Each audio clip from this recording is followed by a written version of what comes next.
from the Gospel according to John.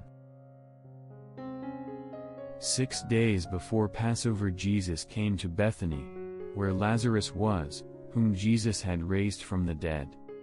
They gave a dinner for him there, and Martha served, while Lazarus was one of those reclining at table with him. Mary took a liter of costly perfumed oil, made from genuine aromatic nard, and anointed the feet of Jesus and dried them with her hair. The house was filled with the fragrance of the oil.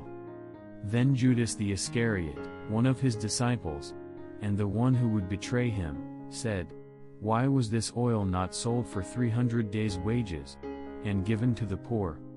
He said this not because he cared about the poor, but because he was a thief and held the money bag, and used to steal the contributions. So Jesus said, "Leave her alone.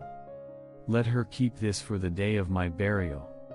You always have the poor with you, but you do not always have me." The large crowd of the Jews found out that he was there and came, not only because of him, but also to see Lazarus, whom he had raised from the dead. And the chief priests plotted to kill Lazarus too, because many of the Jews were turning away, and believing in Jesus because of him.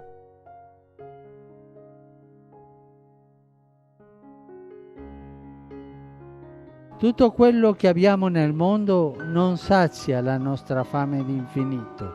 All that we have in the world does not satisfy our infinite hunger. We need Jesus, to be with Him, to be nourished at His table, on His words of eternal life. Believing in Jesus means making Him the center, the meaning of our life. Christ is not an optional element, He is the living bread, the essential nourishment. Binding oneself to Him, in a true relationship of faith and love, does not mean being tied down, but being profoundly free, always on the journey. Each one of us can ask him or herself, "Who is Jesus for me?" Is He a name, an idea, simply an historical figure? Or is He truly that person who loves me and gave His life for me and walks with me?